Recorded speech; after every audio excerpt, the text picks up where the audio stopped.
ഇതിപ്പോ നമ്മ കുംഭമാസത്തിൽ നട്ട ചേനയാണ് കേട്ടാ. ചാക്കിൽ നമ്മ ചേനയൊക്കെ നട്ടിരുന്ന്. അപ്പൊ ഇപ്പം ഈ ചേന കണ്ട മുളച്ച്. പക്ഷെ ഈ ചേനക്ക് പൂവാണ് വന്നേക്കണ കേട്ടാ. ചേനയുടെ പൂവ് ഒരു മിക്ക ആൾക്കാരും കണ്ടിട്ടുണ്ടാവൂല. ഇതാണ് ചേനയുടെ പൂവ് എന്ന് പറഞ്ഞാല്. ഇത് ഒരുപാട് ഗുണങ്ങൾ ഉള്ളതാണ്. അത് കൂടാണ്ട് നമുക്ക് ഇതിന്റെ ഒരു ഭാഗങ്ങളും കളയാനില്ല കേട്ടാ. പിന്നെ ഇത് വിരിഞ്ഞു കഴിഞ്ഞാല് ഇതിനൊരു ചീത്ത സ്മെല്ലായിരിക്കുള്ളൂ.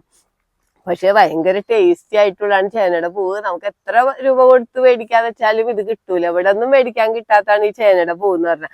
കണ്ട അപ്പൊ നമുക്കിതൊന്ന് വിളവെടുക്കണ്ട. നമ്മ നട്ട ചേനയുടെ പീസിന്ന് വന്നേക്കണതാണ്. കണ്ട നമ്മ ചാക്കിൽ ഇവിടെ ഒരുപാട് ചേനകൾ നട്ടിട്ടുണ്ട്. അപ്പൊ ഇതിന്ന് വന്നത് ഈ പൂവാണ്. അപ്പൊ നമുക്ക് കണ്ട് ഇത് കട്ട് ചെയ്ത് എടുക്കണ്ട.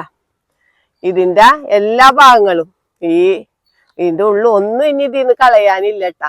അത്ര ടേസ്റ്റിയാണ്. നമുക്ക് കറി വെക്കാനും തോരൻ വെക്കാനൊക്കെ ഏറ്റവും നല്ലതാണ് ചേനയുടെ പൂവ്.